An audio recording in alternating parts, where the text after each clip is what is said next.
Hi ಎಲ್ರಿಗೂ ನನ್ನ ಪ್ರೀತಿಯ ನಮಸ್ಕಾರಗಳು. ಚಂದನ ಸ್ಮಿತಿಗೆ ನಿಮಗೆಲ್ರಿಗೂ ಕೂಡ ಆದರ ಸ್ವಾಗತ. ನಿಮ್ಮೆಲ್ಲರ ಪ್ರೀತಿ ಸಪೋರ್ಟ್ ನನ್ನ ಚಾನಲ್ ಮೇಲೆ ಇರಲಿ.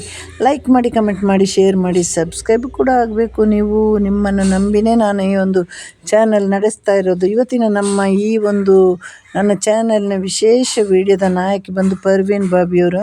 ಇವರು ಭಾರತ ಚಿತ್ರರಂಗದ ಒಂದು ಅದ್ಭುತ ಕಲಾವಿದೆ, ಅದರಲ್ಲೂ ಹಿಂದಿ ಚಿತ್ರರಂಗದ ಕಲಾವಿದೆ. ಅವರು ಎಲ್ಲರಿಗೂ ಗೊತ್ತಲ್ವ. ಆವತ್ತಿನ ಸಮಯದಲ್ಲಿ ಪರ್ವೀನ್ ಬಾಬಿ ಅಂದರೆ ಅವರ ಸಿನಿಮಾಗಳಿಗೆ ಟಿಕೆಟ್ ಸಿಗೋದೇ ಒಂದು ರೀತಿಯಲ್ಲಿ ಕಷ್ಟವಾಗಿತ್ತು. ಅದು ನಮ್ಮ ಪಡ್ಡ ಹೈಕಳ ಮತ್ತು ನಮ್ಮ ಗಂಡು ಮಕ್ಕಳ ವಿಶೇಷವಾದ ನಾಯಕಿ ಪರ್ವೀನ್ ಬಾಬಿಯವರು ನೋಡಲಿಕ್ಕೂ ಕೂಡ ಬಹಳಷ್ಟು ಸುಂದರಿಯಾಗಿದ್ದರು. ಒಂದು 70-80ನೇ ದಶಕ ಅಂದರೆ ಅದು ಪರ್ವೀನ್ ಬಾಬಿಯವರದ್ದೇ ಹೇಳ್ಬೋದು. ಅವರು ಅಂದಿನ ಸಿನಿಮಾದಲ್ಲಿ ಅವರಿಗೆ ಡೇಟ್ ಕೊಡಲಿಕ್ಕೆ ಸಮಯ ಇರಲಿಲ್ಲ. ಹಾಗೆ ನಿರ್ಮಾಪಕರು, ನಿರ್ದೇಶಕರು ಎಲ್ಲರೂ ಕೂಡ ಇವರ ಒಂದು ಕಾಲ್ ಶೀಟಿಗಾಗಿ ಕಾಯ್ತಾ ಇದ್ರಂತೆ. ಯಾಕಂದರೆ ಇವರಿಗೆ ಡೇಟ್ ಕೊಡಲಿಕ್ಕೆ ಸಮಯನೇ ಇರಲಿಲ್ಲ. ಒಂದರಂತೆ ಒಂದು ಚಿತ್ರದಲ್ಲಿ ಅಭಿನಯಿಸ್ತಾನೆ ಹೋದರು. ಯಾಕಂದರೆ ಇವರು ಮಾಡಿದ ಎಲ್ಲ ಆಲ್ಮೋಸ್ಟ್ ಚಿತ್ರಗಳು ಗೆಲ್ತಾ ಇತ್ತು. ಹಾಗೆ ಚಿನ್ನದ ಮೊಟ್ಟೆ ಇಡೋ ಕೋಳಿ ಅಂತಲೇ ಇವರಿಗೆ ಹೆಸರು ಇದ್ದಿದ್ದು. ಅವತ್ತಿನ ಸಮಯದಲ್ಲಿ ಇವರು ಒಳ್ಳೊಳ್ಳೆ ನಾಯಕರೊಂದಿಗೆ ಅಂದರೆ ಅಮಿತಾಬ್ ಬಚ್ಚನ್ ಹೀಗೆ ಒಳ್ಳೊಳ್ಳೆ ನಾಯಕರೊಂದಿಗೆ ಇವರು ಹೀರೋಯಿನ್ ಆಗಿ ಅಭಿನಯಿಸಿರೋದು. ಅಂದರೆ ಹೀರೋಗಳಿಗಿಂತ ಜಾಸ್ತಿ ಸಂಭಾವನೆ ಪಡೀತಿದ್ದ ನಟಿ ಅಂತ ಇವರದ್ದೊಂದು ಖ್ಯಾತಿಯಾಗಿತ್ತು. ಯಾಕಂದರೆ ದೇವರು ಅತ್ಯದ್ಭುತ ಸೌಂದರ್ಯ ಕೊಟ್ಟಿದ್ದರು ಇವರಿಗೆ. ಸ್ವಲ್ಪ ಜೀನತಮನ್ನ ಹೋಲಿಕೆ ಮಾಡಿದರು ಇವರು. ಅಕ್ಕ ತಂಗಿಯರಂತೆ ಕಂಡ್ರು ಇವರಿಗೆ ಬಹಳ ವಿಶೇಷವಾದ ಸೌಂದರ್ಯ ಇತ್ತು. ಹಾಗೆ ದೊಡ್ಡದಾದ ಆಕರ್ಷಕ ಕಂಗಳಿತ್ತು. ಮತ್ತು ಅಂದಿನ ಸಮಯದಲ್ಲಿ ಒಂದು ಪಾಶ್ಚಾತ್ಯ ಡ್ರೆಸ್ಸುಗಳನ್ನು ಹಾಕ್ತಾ ಇದ್ದ ಒಂದು ಖ್ಯಾತ ನಟಿ ಅಂದರೆ ಅದು ಪರ್ವೀನ್ ಬಾಬಿಯವರೇ. ಅವತ್ತು ಹಿಂದಿ ಚಿತ್ರರಂಗದಲ್ಲಿ ಕೂಡ ಗ್ಲಾಮರ್ ಆಗಿ ಅಷ್ಟೊಂದು ಡ್ರೆಸ್ಸನ್ನು ಯಾರು ಹಾಕ್ತಾ ಇರಲಿಲ್ಲ. ಆದರೆ ಇವರೆಲ್ಲ ಇಂಗ್ಲೀಷರು ಹಾಕ್ತಿದ್ದ ಡ್ರೆಸ್ಸನ್ನು ಅಂದಿನ ಸಮಯದಲ್ಲೇ ಹಾಕ್ತಾಯಿದ್ರಂತೆ. ಮತ್ತು ಎಂಥ ಅಭಿನಯಕ್ಕೂ ರೆಡಿ, ಯಾವ ರೀತಿಯ ಬಟ್ಟೆ ಹಾಕಿ ಅಭಿನಯ ಮಾಡಲಿಕ್ಕೆ ಅವರು ರೆಡಿ ಇದ್ದರು. ಅಂದರೆ ಮೊದಲು ಇವರು ಬಂದಿದ್ದು ಇವರ ಅದ್ಭುತ ಸೌಂದರ್ಯದಿಂದಾಗಿ ಇವರ ಒಂದು ಸೌಂದರ್ಯ ಹೊರಹೊಮ್ಮಿದ್ದು ಟೈಮ್ಸ್ ಮ್ಯಾಗಝಿನ್ ಏಷ್ಯಾ ಅಂತ ಒಂದು ಬುಕ್ಕಲ್ಲಿ ಮುಖಪುಟದಲ್ಲಿ ಇವರು ಬಂದರು. ಆ ಮುಖಪುಟದಿಂದ ಹಿಂದಿ ಚಿತ್ರರಂಗಕ್ಕೆ ಪರಿಚಯ ಆಗಿ ಆಮೇಲೆ ಚರಿತ್ರ ಅಂತ ಒಂದು ಸಿನಿಮಾದಲ್ಲಿ ಮೊದಲು ಅವರು ಪಾದಾರ್ಪಣೆ ಮಾಡಿದ್ದು. ಅನಂತರದಲ್ಲಿ ಅವರು ಒಂದು 10-12 ವರ್ಷ ತಿರುಗಿ ನೋಡಲೇ ಇಲ್ಲ. ಆಮರ್ ಅಕ್ಬರ್, ಅಂಥೋನಿ ಶಾನ್, ಮಜ್ಬೂರ್ ಕ್ರಾಂತಿ, ದೀವರ್ ಹೀಗೆ ಒಂದರಿಂದ ಒಳ್ಳೊಳ್ಳೆ ಒಂದು ನಾಯಕರ ಜೊತೆ ಇವರು ಅಭಿನಯ ಮಾಡ್ತಾನೇ ಹೋದರು. ಇವರು ಹುಟ್ಟಿರೋದು 1954. ಭಾಳ ಶ್ರೀಮಂತ ಒಂದು ಕುಟುಂಬದಲ್ಲಿ ಹುಟ್ಟಿದ್ದು. ರಾಜಮನೆತನದ ಕುಟುಂಬದಲ್ಲಿ ಕೂಡ ಹುಟ್ಟಿರೋದು ಇವರು. ಇವರ ತಂದೆ ವಾಲಿ ಮೊಹಮ್ಮದ್ ಖಾನ್ ಬಾಬಿ ಅಂತ, ಹಾಗೆ ತಾಯಿ ಜಮಾಲ್ ಬಕ್ರೆ ಬಾಬಿ. ಇವರು ಅಹಮದಾಬಾದಲ್ಲಿ ಹುಟ್ಟಿರೋದು. ಅಂದಿನ ಸಮಯದಲ್ಲಿ ಇವರು ಬಹಳ ವಿದ್ಯಾವಂತರಾಗಿದ್ದರಂತೆ. ಯಾಕೆಂದರೆ ಇವರು ವಿದ್ಯಾಭ್ಯಾಸ ಪೂರೈಸಿದ್ದು ಕೂಡ ಎಲ್ಲ ಅಹಮದಾಬಾದಲ್ಲೇ. ಹಾಗಾಗಿ ಇವರಿಗೆ ನಮ್ಮ ಹಿಂದಿ ಚಿತ್ರರಂಗದಲ್ಲಿ ವಿಶೇಷವಾದ ಸ್ಥಾನ ಕೂಡ ಇತ್ತು. ಹಾಗೆ ಅವರು ತಮ್ಮನ್ನು ತಾವೇ ಮರೆತಂತಹ ಸಮಯ ಅದು. ಹಿಂದಿ ಚಿತ್ರರಂಗದಲ್ಲಿ ಅವರು ಎಷ್ಟು ಖ್ಯಾತಿ ಪಡೆದಿದ್ದರು ಅಷ್ಟೇ ಅವರು ತಮ್ಮನ್ನು ತಾವು ಮರೆತಂಥ ಸಮಯ. ಹಾಗಾಗಿ ಕೆಲವರು ಅವರ ಸೌಂದರ್ಯ ನೋಡಿ ಅವರನ್ನು ಬೇಕಾದ ರೀತಿಯಲ್ಲಿ ಬಳಸ್ಕೊಂಡ್ರು ಅನ್ನುವ ಸುದ್ದಿ ಕೂಡ ಇದೆ. ಈಗ ಉದಾಹರಣೆಗೆ ಹೇಳಬೇಕಂದ್ರೆ ಯಾರು ಮಹೇಶ್ ಭಟ್ ಹೀಗೆ ಮುಂತಾದವರ ಹೆಸರೆಲ್ಲ ನಮಗೆ ಕೇಳಿ ಬರ್ತಾಯಿದೆ. ಆದರೆ ಆ ವಿಷಯಗಳು ನಮಗೆ ಇವತ್ತು ಬೇಕಾಗಿಲ್ಲ. ಯಾಕೆಂದರೆ ಇವರ ಒಂದು ಫೇಮು, ಇವರಿಗೆ ಬಂದ ದುಡ್ಡು, ಆಮೇಲೆ ಇವರಿಗೆ ಆ ಒಂದು ಸಿನಿಮಾ ರಂಗದವರು ಇವರ ಮೇಲಿಟ್ಟಿರೋ ಕಣ್ಣು, ಇದೆಲ್ಲದರ ಕಾರಣದಿಂದಾಗಿ ಇವರ ಮದುವೆ ವಯಸ್ಸಾದ್ರೂ ಮದುವೆ ಆಗದಿರಲಿಕ್ಕೆ ಅದೊಂದು ದೊಡ್ಡ ಕಾರಣನೂ ಕೂಡ ಆಯಿತು. ಹಾಗೆ ನಿರಂತರವಾಗಿ ಇವರು ಚಲನಚಿತ್ರದಲ್ಲಿ ಅಭಿನಯಿಸಿದರು. ಫೇಮ್ ಬಂತು, ಹಣ ಬಂತು. ಮೂಲತಃ ಇವರು ಒಳ್ಳೆಯ ಶ್ರೀಮಂತರು. ಇವರಿಗೆ ಸಿಬ್ಲಿಂಗ್ಸ್ ಯಾರು ಇರಲಿಲ್ಲ, ಇವರೊಬ್ಬರೇ ಮಗಳು. ಹಾಗಾಗಿ ಬಹಳ ದುಡ್ಡು ಇರುವಂತಹ ಒಂದು ಕುಟುಂಬದಿಂದ ಬಂದ ಕಾರಣ ಇವರಿಗೆ ಬೇರೆ ಸಿನಿಮಾದ ದುಡ್ಡೇ ಬೇಕಾಗಲಿಲ್ಲ. ಆದರೆ ಸಿನಿಮಾದಿಂದ ಬಹಳಷ್ಟು ಸಂಪಾದನೆ ಕೂಡ ಮಾಡಿದ್ದಾರೆ. ಮತ್ತು ಇಟಾಲಿಯನ್ ಸಿನಿಮಾದಲ್ಲಿ ಕೂಡ ನಟಿಸಿದ್ದಾರೆ. ಅಂದಿನ ಸಮಯದಲ್ಲಿ ಇವರು ಹಾಕುವ ಬಟ್ಟೆಗಳ ಬಗ್ಗೆ ಒಂದು ಮನೆ ಮಾತಾಗಿದ್ದಂತೆ. ಇವರು ಅಳುಕಿಲ್ಲದ ಎಂತಹ ಬಟ್ಟೆಗಳನ್ನು ಕೂಡ ಇವರು ಹಾಕ್ತಾಯಿದ್ರು. ಆದರೆ ಯಾವುದೇ ಬಟ್ಟೆ ಹಾಕಿದ್ರೂ ಕೂಡ ಇವರನ್ನು ಬಹಳ ವಿಶೇಷವಾಗಿ ಕಾಣ್ತಾ ಇತ್ತಂತೆ.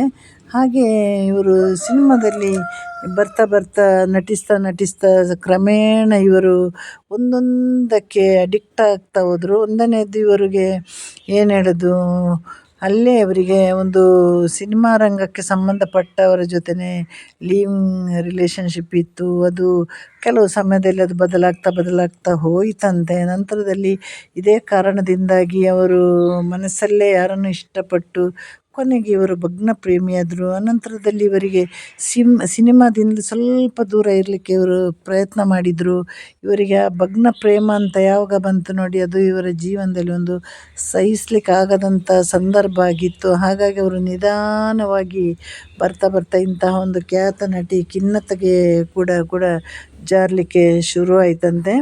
ಹಾಗೆ ಆಮೇಲೆ ಸಿನಿಮಾದಲ್ಲಿ ಸ್ವಲ್ಪ ಅಭಿನಯಿಸೋದು, ಚಿತ್ರರಂಗದಿಂದ ದೂರ ಇರೋದು, ಹೀಗೆಲ್ಲ ಇವರು ಮಾಡ್ತಾ ಇರುವ ಹೊತ್ತಿಗೆ ಇವರಿಗೆ ಕ್ರಮೇಣ ಇವರ ಏನು ಖಿನ್ನತೆ ಇದೆ ಅದು ಇನ್ನಷ್ಟು ಉಲ್ಬಣಗೊಳ್ತಾ ಹೋಯಿತು.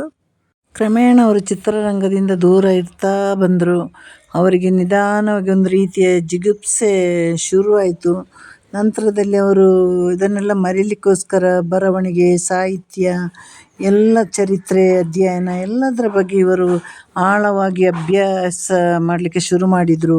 ರಾಜಕೀಯದ ಬಗ್ಗೆ, ಮಾನವ ಹಕ್ಕುಗಳ ಬಗ್ಗೆ, ಆಧ್ಯಾತ್ಮಿಕ, ಹೀಗೆ ಎಲ್ಲದರಲ್ಲೂ ಅಧ್ಯಯನ ಮಾಡಿ ತಮ್ಮ ನೋವನ್ನು ಮರೀಲಿಕ್ಕೆ ಶುರು ಮಾಡಿದರು. ಆದರೆ ಇವರ ಒಂದು ಆಳವಾದ ಪ್ರೀತಿ ಇದಲ್ವ, ಅದು ಕೈ ಕೊಟ್ಟಿತ್ತು ಇವರಿಗೆ ಪೂರ್ತಿಯಾಗಿ. ಅದು ಕೊಟ್ಟಾಗ ಇವರಿಗೆ ಯಾವುದರಲ್ಲೂ ಕೂಡ ಆಸಕ್ತಿ ಇಲ್ಲದಾಗಾಯಿತು. ಹಾಗೆ ಅವರು ಬರ್ಬರ್ತಾ ಕೆಲವು ಚಟಗಳಿಗೆ ಕೂಡ ದಾಸರಾಗಿದ್ದರು ಅನ್ನೋ ಒಂದು ಮಾತುಗಳು ಕೂಡ ಕೇಳಿ ಬರ್ತಾಯಿತ್ತು. ಹಾಗೆ ಕೆಲವರು ಅವರನ್ನು ಸಿನಿಮಾ ರಂಗಕ್ಕೆ ಸಂಬಂಧಪಟ್ಟವರು ಆಧ್ಯಾತ್ಮಿಕ ಕಡೆಗೆಲ್ಲ ಅವರನ್ನು ಕರ್ಕೊಂಡು ಹೋದರು. ಸ್ವಲ್ಪ ದಿನ ಆಧ್ಯಾತ್ಮಿಕ ಎಲ್ಲ ಹೋದ್ಮೇಲೆ ಅವರು ಮತ್ತೆ ಕ್ರಮೇಣ ಸರಿಯಾಗಲಿಕ್ಕೆ ಬಂದರು. ಆದಮೇಲೆ ಮತ್ತೆ ಸ್ವಲ್ಪ ಸಿನಿಮಾದಲ್ಲಿ ಅಭಿನಯ ಮಾಡಿದರು. ಹಾಗೆ ಅವರು ಸಿನಿಮಾದಲ್ಲಿ ಅಭಿನಯ ಮಾಡ್ತಾ ಮತ್ತೆ ಅವರಿಗೆ ಮೊದಲಿನ ಹಾಗೆ ಖಿನ್ನತೆ ಶುರುವಾಯಿತು, ಜಿಗುಪ್ಸೆ ಶುರುವಾಯಿತು. ಎಲ್ಲವೂ ಕೂಡ ಅತಿಯಾದಾಗ ನಮ್ಮ ಮಹೇಶ್ ಭಟ್ ಅವರ ತಾಯಿ ಅವರನ್ನು ಬೆಂಗಳೂರಿನ ಒಂದು ಫೇಮಸ್ಸು ಆಧ್ಯಾತ್ಮಿಕ ಗುರುವಿನ ಹತ್ರ ಕರ್ಕೊಂಡು ಬರ್ತಾರೆ. ಅವರನ್ನು ಬಂದು ಅಲ್ಲಿ ಸೇರಿಸ್ತಾರೆ. ಅಲ್ಲಿ ಸೇರಿದ ಮೇಲೆ ಆ ಆಧ್ಯಾತ್ಮಿಕ ಗುರುವಿನ ಪರಿಚಯ ಆಗುತ್ತೆ. ಅಲ್ಲಿ ಅವರಿಗೆಲ್ಲ ಕಾಯಿಲೆ ಪೂರ್ತಿಯಾಗಿ ವಾಸಿಯಾಗುತ್ತೆ. ಆ ಗುರುವಿನ ಜೊತೆನೇ ಅವರು ಅಮೇರಿಕ ಹೋಗಿ ಒಳ್ಳೆ ಪ್ರಸಿದ್ಧವಾದ ಸ್ಥಳದಲ್ಲೆಲ್ಲ ಅಲ್ಲಿ ತುಂಬ ಸಮಯ ಬೇರೆ ಬೇರೆ ಸ್ಥಳ ಬದಲಾಯಿಸ್ಕೊಂಡು ಅಲ್ಲಿ ತಮ್ಮ ಕಾಲವನ್ನು ಗುರುವಿನ ಜೊತೆನೇ ಕಳೀಲಿಕ್ಕೆ ಶುರುವಾಯಿತು. ಅದಾದಮೇಲೆ ಅವರಿಗೆಲ್ಲ ಪೂರ್ತಿ ಆದಮೇಲೆ ಅವರ ಗುರುವನ್ನು ಕೂಡ ಅವರು ಬಿಟ್ಟು ಹೋಗಲೇಬೇಕಲ್ವ. ಅವರನ್ನು ಗುಣಪಡಿಸಲಿಕ್ಕೋಸ್ಕರ ಇವರ ಜೊತೆ ಅಮೇರಿಕಕ್ಕೆ ಪ್ರವಾಸ ಮಾಡಿ ಅಲ್ಲಿ ಅವರ ಜೊತೆ ತುಂಬ ದಿನ ಇರ್ತಾರೆ. ಆದರೆ ಯಾಕಂದರೆ ಅವರನ್ನು ಬದಲು ಮಾಡಲಿಕ್ಕೆ, ಆದರೆ ಪೂರ್ತಿಯಾಗಿ ಇವರು ಗುಣವಾದ ಮೇಲೆ ಇವರು ಮತ್ತೆ ಬ್ರಹ್ಮಲೋಕಕ್ಕೆ ಜಾರಲಿಕ್ಕೆ ಶುರುವಾಯಿತು. ಅವ್ರದ್ದೆಲ್ಲ ಒಂದು ಟರ್ಮ್ಸ್ ಗುಣ ಆಯಿತು. ಮತ್ತು ಮೊದಲಿನಾಗೆ ಮತ್ತೆ ನಿಧಾನವಾಗಿ ಬ್ರಹ್ಮಲೋಕಕ್ಕೆ ಜಾರಲಿಕ್ಕೆ ಶುರುವಾದ ಮೇಲೆ ಅವರು ಯಾರನ್ನೂ ನಂಬದ ಸ್ಥಿತಿಗೆ ತಲುಪಿದ್ರಂತೆ. ಯಾರನ್ನಂದರೆ ಯಾರು ಊಟ ಕೊಟ್ಟವ್ರನ್ನು ನಂಬ್ತಾ ಇರಲಿಲ್ಲ. ಅವ್ರಿಗೆ ಯಾರೋ ಅವರನ್ನು ಕೊಲ್ಲಿಕ್ಕೆ ಬಂದಾಗೆ ಆಗೋದು. ಅದಕ್ಕೆ ಆ ಕಾಯಿಲೆಗೆ ಕೂಡ ಒಂದು ಹೆಸರಿದೆ, ಸ್ಕಿಜೋಫ್ರೇನಿಯಾ ಅಂತ ಹೆಸರು. ಅದು ಯಾವಾಗ ಮಾನಸಿಕ ಕಾಯಿಲೆ, ಮಾನಸಿಕ ಖಿನ್ನತೆ ನಮಗೆ ಅದು ಜಾಸ್ತಿ ಆಗ್ತಾ ಬಂದಾಗ ಹೀಗೆ ಸ್ಕಿಜೋಫ್ರೇನಿಯಾ ಅಂತ ಒಂದು ಕಾಯಿಲೆ, ಮಾನಸಿಕ ದೊಡ್ಡ ಕಾಯಿಲೆ ಬರುತ್ತೆ. ಹಾಗಾಗಿ ಇವರು ಆ ಕಾಯಿಲೆಯಿಂದ ಬಳಲ್ತಾ ಇದ್ರಂತೆ. ಬರೀ ಬ್ರಹ್ಮಲೋಕದಲ್ಲೇ ಸುತ್ತಾಡುವಂಥ ಒಂದು ಪರಿಸ್ಥಿತಿ.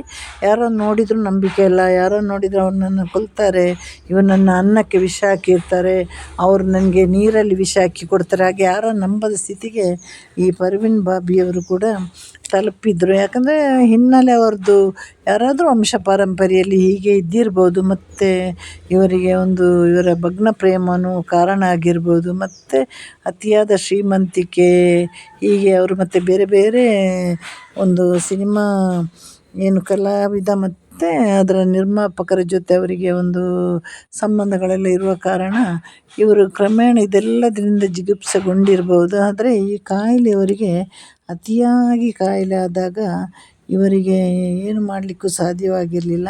ಇವರು ಮೊದಲೆಲ್ಲ ಇವರು ಸೇರಿದಲ್ಲೆಲ್ಲ ಒಂದು ಇರುವೆಗಳ ಥರ ಅಭಿಮಾನಿಗಳು, ಪ್ರೇಕ್ಷಕರು, ಆಮೇಲೆ ನಮ್ಮ ಟಿ ವಿ ಚಾನಲ್ ಅವರೆಲ್ಲ ಸೇರೋದಂತೆ. ಇವರು ಎಲ್ಲಿಯಾದರೂ ಏರ್ಪೋರ್ಟಲ್ಲಿ ಇಳಿದರೆ ಸಾಕು, ಕ್ರಮೇಣ ಇವರ ಈ ಕಾಯಿಲೆಯಿಂದಾಗಿ ಇವರಿಗೆ ಏನಾಯಿತು, ಮೈ ವೆಯ್ಟ್ ಕೂಡ ಜಾಸ್ತಿ ಆಗ್ತಾ ಬಂತು. ನಮ್ಮ ಪರ್ವೀನ್ ಬಾಬಿ ಯಾರು ಅಂತ ಗುರುತು ಸಿಗದಷ್ಟರ ಮಟ್ಟಿಗೆ ಇವರ ತೂಕ ಜಾಸ್ತಿ ಆಗ್ತಾ ಹೋಗ್ತಾಯಿತ್ತು ಇವರದ್ದು. ಇದೆಲ್ಲವೂ ಕೌನ್ಸಿಲಿಂಗ್ ಅಥವಾ ಒಂದು ಮನೋರೋಗ ತಜ್ಞರು ಗುಣಪಡಿಸುವಂತಹ ಕಾಯಿಲೆ. ಆದರೆ ಇವರದ್ದು ಮುಖ್ಯವಾಗಿ ಇವರು ತನ್ನನ್ನು ಒಪ್ಪಿಸ್ತಾ ಇರಲಿಲ್ಲ. ಯಾಕೆ ನನಗೆ ಅಂಥ ಒಂದು ಕಾಯಿಲೆ ಇದೆ ಅಂದರೆ ಅವ್ರು ನಂಬ್ತಾ ಇರಲಿಲ್ಲ. ಯಾಕೆಂದರೆ ಅದು ಬ್ರಹ್ಮಲೋಕದಲ್ಲಿ ಬದುಕುವ ಕಾರಣ ಅದು ನಂಬಲಿಕ್ಕೆ ಸಾಧ್ಯವಾಗ್ತಾ ಇರಲಿಲ್ಲ. ಅವರು ಒಪ್ಪಿಕೊಳ್ಳಿಕ್ಕೂ ರೆಡಿ ಇರಲಿಲ್ಲ.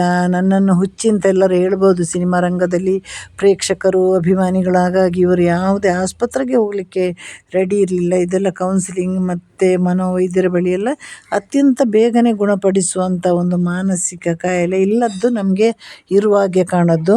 ನಮಗೆ ಏನಿಲ್ಲ ನೋಡಿ, ಯಾರನ್ನು ನೋಡಿದ್ರು ನಮ್ಮನ್ನು ಈಗ ಕೊಂದು ಬಿಡ್ತಾರೆ ಅನ್ನುವ ಕೆಟ್ಟ ಕೆಟ್ಟ ಭಾವನೆಗಳು ಬರೋದು. ಈಗ ಏನೆಲ್ಲ ಕಲ್ಪಿಸೋದು, ನಮ್ಮಷ್ಟಕ್ಕೆ ನಾವು ಕಲ್ಪಿಸ್ಕೊಂಡು ಹೋಗೋದು, ಇದಕ್ಕೆ ಹೆಸರೇ ಈ ಒಂದು ಮಾನಸಿಕ ಕಾಯಿಲೆ ಇರೋದೇ ಹಾಗೆ. ಹಾಗಾಗಿ ಇವರು ಆಸ್ಪತ್ರೆಗೆ ಹೋಗಲಿಕ್ಕೆ ರೆಡಿಯಾಗಿರಲಿಲ್ಲ. ಹಾಗೆ ಕೊನೆಯಲ್ಲಿ ಅವರಿಗೆ ಶುಗರ್ ಬಂತು, ಜೊತೆಗೆ ಗ್ಯಾಂಗ್ರೀನ್ ಬರಲಿಕ್ಕೆ ಶುರುವಾಯಿತು. ಅದನ್ನು ಕೂಡ ಕಡೆಗಣಿಸಿದರು. ನಂತರ 1990ರಲ್ಲಿ ಇವರು ಅಮಿತಾಬ್ ಬಚ್ಚನ್ ಬಗ್ಗೆ ನೆಗೆಟಿವ್ ಬಗ್ಗೆ ಮಾತಾಡಲಿಕ್ಕೆ ಶುರು ಮಾಡಿದರು. ಯಾಕಂದರೆ ಇವರ ಲೋಕನೇ ಬ್ರಹ್ಮಲೋಕ ಅಲ್ವ, ಈ ಕಾಯಿಲೆಯಿಂದಾಗಿ ಅವರು ಹಾಗೆ ಮಾಡಿರೋದು. ಇವರು ಅಮಿತಾಬ್ ಬಚ್ಚನ್ ಬಗ್ಗೆ ಏನೆಲ್ಲ ಅಪಪ್ರಚಾರ ಮಾಡಲಿಕ್ಕೂ ಕೂಡ ಮಾಡಲು ಶುರು ಮಾಡಿದರು. ಹಾಗೆ ಸಂಜಯ್ ದತ್ ಬಗ್ಗೆನೂ ಕೂಡ ಒಂದು ಪೊಲೀಸ್ ಡಿಪಾರ್ಟ್ಮೆಂಟ್ಗೆ ಅವರು ಸುಳ್ಳು ಹೇಳಲಿಕ್ಕೆ ಶುರುವಾಯಿತು. ಬೇಕು ಅಂತಲೇ ಸಂಜಯ್ ದತ್ತಿಗೆ ಅವರು ತಪ್ಪಿಲ್ಲ ಅಂತ ಹೇಳಿ ರಿಲೀಸ್ ಮಾಡಲಿಕ್ಕೆ ನೋಡ್ತಾ ಇದ್ದಾರೆ ಪೊಲೀಸ್ ಡಿಪಾರ್ಟ್ಮೆಂಟ್. ಹೀಗೆಲ್ಲ ಇವರಿಗೆ ಬೇರೆ ಬೇರೆ ಇವರ ಮನಸ್ಸಿಗೆ ಏನು ಅನ್ನಿಸುತ್ತೋ, ಬ್ರಹ್ಮಲೋಕದಲ್ಲಿ ಇವರಿಗೆ ಮನಸ್ಸಲ್ಲಿ ಏನು ಅನ್ನಿಸುತ್ತೆ ಅದನ್ನೆಲ್ಲ ಈಸಿಯಾಗಿ ಅವರು ಪ್ರಚಾರ ಮಾಡ್ತಾಯಿದ್ರು. ಯಾಕೆಂದರೆ ಕೊನೆಗೆ ಚಿತ್ರರಂಗದಲ್ಲೇ ಆಗಲಿ, ಈ ಸಮಾಜದಲ್ಲೇ ಆಗಲಿ, ಎಲ್ಲೂ ಕೂಡ ಅವರಿಗೆ ಒಂದು ಮೊದಲಿನ ಖ್ಯಾತಿ, ಪ್ರೀತಿ ಯಾವುದು ಕೂಡ ಸಿಗ್ತಾ ಇರಲಿಲ್ಲ. ಎಲ್ಲವೂ ಕ್ರಮೇಣ ಕಮ್ಮಿ ಆಗ್ತಾ ಹೋಯಿತು. ಅವರನ್ನೊಂದು ಜನಗಳೆಲ್ಲ ವಿಚಿತ್ರವಾಗಿ ನೋಡಲಿಕ್ಕೆ ಶುರು ಮಾಡಿದರು. ಮತ್ತು ಇವರು ಸೇರಿದಲ್ಲೆಲ್ಲ ಇವರನ್ನು ನೋಡಲಿಕ್ಕೆ ಜನಗಳು ಎಲ್ಲೂ ಕಾಯ್ತಾ ಇರಲಿಲ್ಲ. ಹಾಗಾಗಿ ವಿಪರೀತ ದಪ್ಪ ಕೂಡ ಆಗ್ತಾ ಬಂದರು. ಆದರೆ ಒಂದು ಕಾಯಿಲೆ ನೋಡಿ ಮನುಷ್ಯನನ್ನು ಯಾವ ರೀತಿಗೆ ತಲುಪಿಸುತ್ತೆ ಹೇಳಿ. ಆದರೆ ಯಾಕಂದರೆ ಅವರು ಅದನ್ನು ನನಗಿಂತ ಕಾಯಿಲೆ ಇದೆ ಅಂತ ಒಪ್ಕೊಂಡಿದ್ರೆ ಅದನ್ನು ಏನಾದರೂ ಮಾಡ್ಬೋದಿತ್ತು. ಆದರೆ ಇವರು ಒಪ್ಕೊಳ್ಳಿಕ್ಕೆ ರೆಡಿಯೇ ಆಗಿರಲಿಲ್ಲ. ಹಾಗಾಗಿ ಇವರು ಶುಗರ್, ಗ್ಯಾಂಗ್ರೀನ್ ಎಲ್ಲ ಬಂದು ಕಾಲೆಲ್ಲ ಒಂದು ರೀತಿಯ ಒಂದು ಹುಣ್ಣು ಎಲ್ಲ ಆಗಿ ಬಹಳ ಕಷ್ಟಪಡ್ತಾ ಇದ್ರಂತೆ. ಆದರೂ ಆಸ್ಪತ್ರೆಗೆ ಹೋಗಲಿಕ್ಕೆ ರೆಡಿಯಾಗಿರಲಿಲ್ಲ. ಹಾಗೆ ಇವರು ಇದ್ದಿದ್ದೊಂದು ಅಪಾರ್ಟ್ಮೆಂಟಲ್ಲಿ ಒಂದಿನ ಇವರಿಗೆ ಅಪಾರ್ಟ್ಮೆಂಟಲ್ಲಿ ಇವರು ಹಸುನಿಗೆ ಹೋಗ್ತಾರೆ, ಇವರು ಕಾಲವಾಗ್ತಾರೆ. ಆದರೆ ಕಾಲವಾದಾಗ ಪೋಸ್ಟ್ಮಾರ್ಟಮ್ ಮಾಡಲೇಬೇಕಲ್ವ, ಅದು ಮಾಡಿದಾಗ ಇವರು ಆತ್ಮಹತ್ಯೆ ಮಾಡಿಕೊಂಡಿಲ್ಲ, ಯಾರೂ ಇವರನ್ನು ಕೊಲೆ ಮಾಡಿ ಕೂಡ ಇಲ್ಲ. ಆದರೆ ಇವರು ನಿಜವಾಗ್ಲೂ ಸತ್ತಿರೋದು ಇವರ ಹೊಟ್ಟೆಗೆ ಆಹಾರವೇ ಸಿಗದೆ, ಕೊನೆಗೆ ಇವರಿಗೆ ಕುಡಿಯುವ ನೀರು ಕೂಡ ಸಿಕ್ಕಿಲ್ಲ. ಯಾಕೆಂದರೆ ಇವರು ಯಾರನ್ನು ನಂಬ್ತಾ ಇರಲಿಲ್ಲ, ಬೇರೆ ಒಂಟಿಯಾಗಿದ್ದಿದ್ದು. ಇವರು ಮಾಡಿದ ಆಹಾರದ ಮೇಲೇ ಇವರಿಗೆ ಒಂದು ತುಂಬ ಸಂಶಯ ಇತ್ತು, ಅದನ್ನು ತಿಂತಾ ಇರಲಿಲ್ಲ. ಹಾಗಾಗಿ ಇವರು ಏನು ಮಾಡಿದರು, ಹಸುನೀಗಿದ್ರು. ಹೀಗೆ ಆಹಾರ ಇಲ್ಲದೆ, ಅನ್ನ ನೀರಿಲ್ಲದೆ ಅವರು ಈ ಥರ ಕಾಲವಾದ ಒಂದು 48 ಗಂಟೆ ಆದಮೇಲೆ ಅದು ಗೊತ್ತಾಗಿರೋದಂತೆ. ಇವರನ್ನು ಚಿತ್ರರಂಗದಲ್ಲಿ ಯಾರ್ಯಾರು ಬಳಸ್ಕೊಂಡಿದ್ರು ಅಥವಾ ಇವರ ಕಾಲ್ ಶೀಟಿಗಾಗಿ ಯಾರೆಲ್ಲ ಮುಗಿಬಿದ್ದು ಕಾಯ್ತಾಯಿದ್ರು, ಇವರು ಯಾರು ಕೂಡ ಅಂತ್ಯ ಸಂಸ್ಕಾರದಲ್ಲಿ ಭಾಗಿಯಾಗಲಿಲ್ಲ. ಯಾರಿಗೆ ಬೇಡವಾಯಿತು ಪರ್ವೀನ್ ಬಾಬಿಯವರು. ಯಾಕೆಂದರೆ ನೋಡಿ, ಮನುಷ್ಯನ ಒಂದು ಜನ್ಮ ಇರೋದೇ ಹೀಗೆ ಅಲ್ವ, ನಾವು ಕಲಿಬೇಕಾದ್ದೇ ಹಾಗೆ. ಯಾಕಂದರೆ ಇರುವಾಗ ನಾವು ಎಲ್ಲರಿಗೆ ಬೇಕಾಗುತ್ತೆ, ನಾವು ಏನು ಇಲ್ಲದೆ ಹೋದಾಗ ನಾವು ಯಾರಿಗೆ ಬೇಡವಾಗುತ್ತೆ. ಹಾಗೆ ಒಂದು ಸಣ್ಣ ಸಣ್ಣ ಮಾನಸಿಕ ಕಾಯಿಲೆ ಅಥವಾ ಒಂದು ಭ್ರಮ ಬದುಕು ಇದ್ದರೆ ಅದನ್ನು ಖಂಡಿತವಾಗಿ ಕೌನ್ಸಿಲಿಂಗ್ ತಗೊಳ್ಬೇಕು, ಡಾಕ್ಟ್ರ್ ಹತ್ರ ಹೋಗಬೇಕು, ಅದರಿಂದ ಹೊರಬರಬೇಕು. ಅದೆಲ್ಲವೂ ಕೂಡ ತುಂಬ ಸುಲಭವಾದ ಒಂದು ಜ್ವರಕ್ಕಿಂತಲೂ ಸಣ್ಣ ಒಂದು ಕಾಯಿಲೆ, ಮಾನಸಿಕ ಕಾಯಿಲೆ. ಏನಂದರೆ ದೈಹಿಕ ಕಾಯಿಲೆ ಬಂದಾಗ ನಾವು ಹೇಗೆ ಆಸ್ಪತ್ರೆಯಲ್ಲಿ ಡಾಕ್ಟ್ರನ್ನು ಭೇಟಿ ಆಗ್ತೀವೋ ಹಾಗೆ ಮಾನಸಿಕ ಒಂದು ಸಣ್ಣ ಕಾಯಿಲೆ ಬಂದಾಗಲೂ ನಾವು ಡಾಕ್ಟ್ರನ್ನು ಭೇಟಿ ಆಗಲೇಬೇಕು. ಆಗಲೇ ಅದಕ್ಕೆಲ್ಲ ಒಂದು ಉಪಶಮನ ಸಿಗೋದು. ಹಾಗಾಗಿ ಇದು ಯಾವುದನ್ನು ಮಾಡದೆ ಒಂದು ಅದ್ಭುತ ಜೀವ ಪರ್ವಿನ್ ಬಾಬಿ ಅಂದರೆ ಸೌಂದರ್ಯಕ್ಕೆ ಖ್ಯಾತಿಯಾದವರು, ನಟನೆಗೆ ಖ್ಯಾತಿಯಾದವರು, ಬಟ್ಟೆ ಹಾಕೋದ್ರಲ್ಲಿಯೂ ಅವರ ಬಣ್ಣನಾಗಿತ್ತು, ಕಂಗಳ ಆಗಿತ್ತು. ಆಮೇಲೆ ಬಿಂದಾಸಾಗಿ ಬದುಕ್ತಾಯಿದ್ರು. ಯಾವುದೇ ಡ್ರೆಸ್ ಹಾಕಲಿಕ್ಕೆ, ಸಿನಿಮಾದಲ್ಲಿ ಅವರು ಯಾವುದೇ ಡ್ರೆಸ್ ಹಾಕಿ ಬರಲಿಕ್ಕೂ ಕೂಡ ಅವರಿಗೆ ಅಳುಕಿರಲಿಲ್ಲ. ಅಂಥ ಒಂದು ಹೆಣ್ಣು ಮಗಳ ಸ್ಥಿತಿ, ಒಂದು ಆಸ್ಪತ್ರೆಗೆ ಹೋಗದೆ, ತನಗೆ ಕಾಯಿಲೆ ಇದೆ ಅಂತ ಒಪ್ಕೊಳ್ಳದೆ ಕೊನೆಯಲ್ಲಿ ಈ ರೀತಿ ಕೊನೆಗಂಡಿತು. ಅದಕ್ಕೆ ಹೇಳೋದು, ಯಾರೇ ಆಗಲಿ, ಎಷ್ಟು ದೊಡ್ಡವರಾಗಲಿ, ನಾವು ಇರುವಾಗ ನಾವು ನಮ್ಮ ಜೀವನವನ್ನು ನಮಗೆ ಅಂತ ನಮ್ಮ ಜೀವನವನ್ನು ಮುಡಿಪಾಗಿ ಇರಿಸಬೇಕು. ನಾವು ಬ್ರಹ್ಮಲೋಕದಲ್ಲಿ ಬದುಕಿ ಕೊನೆಗೆ ನೋಡಿ ಆ ಬ್ರಹ್ಮಲೋಕವೇ ಅವರ ಒಂದು ಕಾಯಿಲೆ ಆಗಿಬಿಡ್ತು. ಆಗ ಇರುವಾಗ ಬಿಂದಾಸಾಗಿ ಅವರಿಗೆ ಇಷ್ಟ ಬಂದಾಗೆ ಸ್ವಚ್ಛೆಯಿಂದ ಬದುಕಿದ್ರು ಅವರು. ಅಂದಿನ ಕಾಲದಲ್ಲಿ ಲಿವಿಂಗ್ ರಿಲೇಷನ್ಶಿಪ್ ಅಂದ್ರೇ ಬಹಳ ಆಶ್ಚರ್ಯ ಇಲ್ಲ, ಅಂಥ ರೀತಿಯಲ್ಲಿ ಬದುಕಿದಾಗಿ ಕೊನೆಯಲ್ಲಿ ಅವರ ಜೀವನ ಈ ಥರ ಆಯಿತು. ಹಾಗೆ ಮತ್ತೊಮ್ಮೆ ಮಗದೊಮ್ಮೆ ನಾವು ಯಾರೇ ಆಗಲಿ, ನಾನು ಹೇಳ್ತಾ ಇರೋದು, ಏನೇ ಸಣ್ಣ ಬೇಸರ ಇದ್ದರೂ ದಯವಿಟ್ಟು ಕೌನ್ಸಿಲಿಂಗ್ ತಗೊಳ್ಳಿ, ಆಸ್ಪತ್ರೆಗೆ ಹೋಗಿ. ಅಂದು ನಮ್ಮ ಪರ್ವಿನ್ ಬಾಬಿ ಅದರ ನಂತರದಲ್ಲೂ ನೋಡಿ ಈಗ ಆತ್ಮಹತ್ಯೆ ಆಗೋದು ಎಲ್ಲವೂ ಕೂಡ ಹಾಗೆ ಅಲ್ವಾ. ಹಾಗಾಗಿ ಇವತ್ತು ನಾವು ದೈಹಿಕ ಕಾಯಿಲೆಗೆ ಹೇಗೆ ಔಷಧ ತಗೊಳ್ತೀವಿ, ಹಾಗೆ ಮಾನಸಿಕ ಕಾಯಿಲೆಗೆ ತಗೊಂಡು ಎಲ್ಲ ಕಾಯಿಲೆಗಳನ್ನು ಡಾಕ್ಟ್ರ್ ಹತ್ರ ಮುಕ್ತವಾಗಿ ಚರ್ಚೆ ಮಾಡಿ ಅದನ್ನು ಉಪಶಮನ ಮಾಡಬಹುದಾದಂಥ ಕಾಯಿಲೆ. ಇನ್ನೊಂದು ಪರ್ವಿನ್ ಬಾಬಿಯ ಜೀವನ ಯಾರಿಗೂ ಬಾರದಿರಲಿ. ಅವರು ಒಟ್ಟಲ್ಲಿ ಅವರು ಇಲ್ಲಿಂದ ಭೂಮಿಯಿಂದ ಹೋಗುವಾಗ ಬಿಟ್ಟು ಹೋದ ಆಸ್ತಿಗಳು ಸಾಮಾನ್ಯವಾಗಿ 5,000 ಕೋಟಿ. ಯಾರಾದರೂ ನಂಬ್ತೀರಾ ನೀವು? ಯಾಕಂದರೆ ಮದುವೆ ಇಲ್ಲ, ಮಕ್ಕಳಿಲ್ಲ, ಸಿಬ್ಲಿಂಗ್ಸ್ ಇಲ್ಲ, ಅದು ಎತ್ತ ಹೋಯ್ತು ಆಸ್ತಿ ಅಂತ ಇನ್ನೂ ಯಾರಿಗೂ ಗೊತ್ತಿಲ್ಲ. ಹಾಗಾಗಿ ಯಾರು ಕೂಡ ಪರ್ವಿನ್ ಬಾಬಿಯಾಗಿ ಒಂದು ಜೀವನವನ್ನು ಹಾಳು ಮಾಡೋದು ಬೇಡ. ನಮಗೆ ಮಾನಸಿಕ ಕಾಯಿಲೆ ಇದ್ದಾಗ ನಾವು ಅದನ್ನು ಕಂಡು ಹಿಡಿದು ಹಾಸ್ಪಿಟ್ಲಿಗೆ ಹೋಗಿ ಔಷಧಿ ತಗೊಂಡು ಅದರಿಂದ ಹೊರಬರುವ ಪ್ರಯತ್ನ ಮಾಡಬೇಕು. ಹಾಗೆ ಮೊನ್ನೆ ನೋಡಿ ಒಂದು ಖ್ಯಾತ ಬರಹಗಾರ್ತಿ ಕೂಡ ಆತ್ಮಹತ್ಯೆ ಮಾಡಿದ್ದಿದೆ ದುಃಖದಿಂದ. ಯಾವಾಗ ನಮಗೆ ದುಃಖ ಸಹಿಸ್ಲಿಕ್ಕಾಗೋದಿಲ್ಲ, ಆವಾಗ ಖಂಡಿತವಾಗಿ ಒಂದು ಒಳ್ಳೆಯ ಡಾಕ್ಟ್ರನ್ನ ಭೇಟಿಯಾಗಿ ಅದಕ್ಕೆ ಉಪಶಮನ ಕಂಡು ಹಿಡಿಬೇಕು. ಹಾಗೆ ನನ್ನ ಇವತ್ತಿನ ವಿಡಿಯೋ ನಮ್ಮ ಪರ್ವಿನ್ ಬಾಬಿಯವ್ರದ್ದಾಗಿತ್ತು. ಎಲ್ರಿಗೂ tata bye bye, see you, take care. ಹಾಗೆ ನನ್ನನ್ನು ತಪ್ಪಿದರೆ ತಿದ್ದಿ, ಲೈಕ್ ಮಾಡಿ, ಕಮೆಂಟ್ ಮಾಡಿ, ಶೇರ್ ಮಾಡಿ. ಮತ್ತೊಮ್ಮೆ ಟಾಟಾ ಬಾಯ್ ಬಾಯ್ ಹೇಳ್ತಾ ನನ್ನ ವಿಡಿಯೋನ ಇಲ್ಲಿಗೆ ಪೂರ್ಣಗೊಳಿಸ್ತೀನಿ. ಇನ್ನೊಂದು ವಿಡಿಯೋ ಜೊತೆ ನಿಮ್ಮ ಮುಂದೆ ಬರ್ತೀನಿ. ಎಲ್ರಿಗೂ ಟಾಟಾ.